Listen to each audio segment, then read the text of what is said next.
What is search engine optimization and how can you implement it? The classic definition.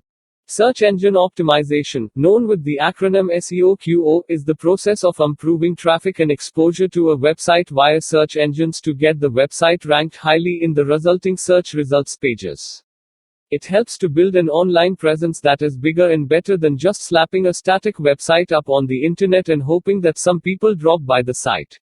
It is a strategy whereby how you create the site, what you do to promote it, and how you analyze the results of those actions that help the website owner to develop bigger and better online exposure. Google started it all. Google is the main search engine that started it all. It was through their AdWords campaigns that internet marketers became more savvy about using the power of the advertising model to help shoot certain pages to the top of the search results pages. They noticed that the same keywords that online businesses were buying because their research showed many people were searching for them could be used to attract those same people to other sites. Soon, it became a standard SEO strategy to include keywords in content that was used to get pages ranked highly in Google's search engine results pages, SERPs. It's developed over the years to include more. Since then, a variety of services have popped up to help the online business owner compete against others for maximum website exposure. Some of these techniques deal with how the search engine classifies a page topic and what types of elements in a web page create or obstruct high page ranking. It wouldn't be fair to neglect mentioning that some SEO tricks are called black hat because they tend to exploit weaknesses in the search engine model and can lead to a site using black hat techniques to be sandboxed, dropped to the bottom of the SERPs. Marketers trying to game the system may get away with it for a while, but Google has been known to severely punish those that are caught, making it unwise to implement black hat techniques. Other techniques, known as white hat or organic strategies, don't carry the risk of being sandboxed. They use the guidelines that carry a sense of integrity and authenticity while gaining wide exposure through providing value and understanding SEO. These are the techniques that we are going to discuss in this report. To caution further, always avoid techniques like keyword stuffing, spamming people by sending unsolicited emails, and generating false websites with commercial links only and no content link farms. These activities are considered black hat techniques.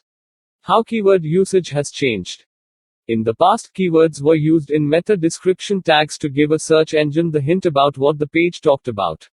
Black hat marketers began to exploit that vulnerability by adding highly searched keywords into that area and basically making that criteria useless to Google. Thus, Google decided to downgrade that criterion, and as a result, keywords are evaluated as a percentage of the actual content on the site for relevancy, not for just showing up in coding. If you know how the search engines rate keywords, you can still game the system a bit, but not without actually creating content that has some value. That's the entire point. Here are a few things to know about keywords when you are writing content for SEO. Stuffing is only for turkeys. Stuffing tastes great at Thanksgiving time, but stuff too many keywords into your content, and you'll get a rapid case of indigestion when Google sandboxes your site. The moral is clear: stuffing is only for turkeys. This might have been a great black hat technique in the past, but today, Google's analytics are so powerful that they not only look for relevant keywords on your pages, but they also determine how often and where you placed them. On average, if you put more than 2% of your content as a single keyword, it will count against you, not for you. That means that if your page is a 500-word blog post, at most, any single keyword should not show up more than 10 times. Between 5 and 10 times is average and expected, anything else is considered as stuffing. Use your keywords carefully. You can put the keywords anywhere on your page, but they count more towards relevancy in the search engine analytics when they are placed in headers near the top of the article and are bolded. These actions indicate to the analyzer that the topic is important to the writer and will carry more weight in the search engine. Matching keywords to powerful keywords that you've already researched as having a high searchability and low competition is also an easy way to get a higher ranking. It's not just the amount of times you use the keywords, but what keywords you use that determine your SEO ranking. If you use a highly competitive keyword, it doesn't matter if you follow all of the guidelines, as other people have mined that attention long ago. You'll automatically fall near the bottom of the SERPs. Pay attention to how to find good keywords in order to attain higher rankings in the search engines. How to select your keywords. When you first start out, you might want to hire a company to develop a list of keywords for your SEO activities. It's going to take some time for you to understand what makes a good keyword selection, and during that time, you don't want to put up content that has no keywords. As you use those, you can start to look at some of the tools and techniques to develop your own keyword lists that you can give to your staff writers to include in their online content. The Google Keyword Tool. This tool is available online at. It is created to help online marketers using the AdWords program to create effective marketing campaigns. By entering a keyword or phrase, the Google Keyword Tool will give actual metrics that have been measured by Google on various characteristics of that and other similar keywords. For finding rich keywords that can help you gain maximum exposure, it is a first stop for any budding internet marketer. After entering the keyword or phrase you are researching, the tool pulls up the advertiser competition and search volume as the default listing. You can modify this listing by pulling down the list box at the top that says Choose Columns to display. From that list, you can expand the elements that are shown for each keyword and derivatives of that keyword to include CPC, cost per click, ad position, volume trends, and the time when the highest volume occurred. All of this is important information for figuring out if the market for that keyword has been saturated and the competition is too stiff to really help you with search engine placement. Take a look at this tool and see if you can find high CPC keywords with a high search volume and low advertiser competition. These are the keywords that will get you noticed quickly. It's not guaranteed. There is no guarantee that the keywords you pick today will remain popular tomorrow. That's why the best websites for SEO are constantly evolving and updating their content. Fresh content is the best way to ensure that the search engine spider is constantly checking back and getting you noticed. Stale old content is not only a turn off to your readers, but tends to drop your site in search engine results pages due to a loss of relevancy. Even using keywords for just a short period isn't going to do the trick.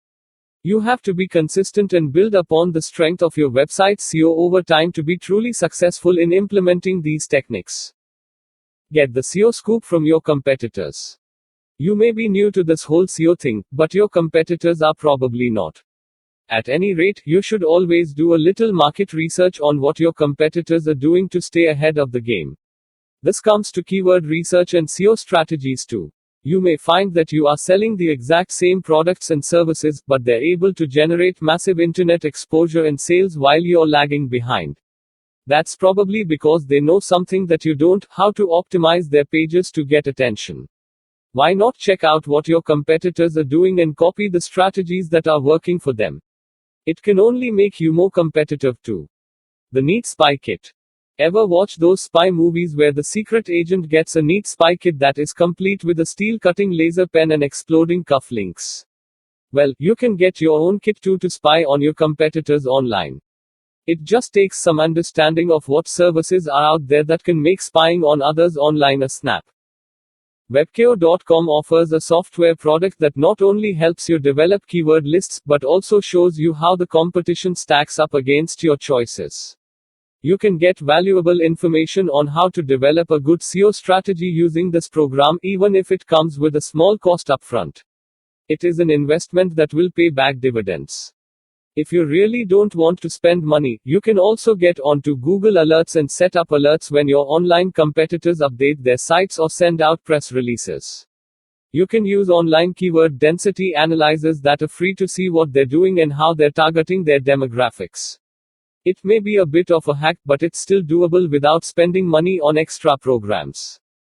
Secret Agent Marketer. On the sly, you can simply opt into your competitors' email sales campaigns using some other name and email address. That way, when they start to market to their clients, you'll know exactly what they're doing. This is sort of like playing catch up, and it works after the fact, but the best way to really develop SEO is to be proactive. Be the first to think up a killer approach because others will soon follow in your wake. The best time to profit from SEO is when you've taken the lead.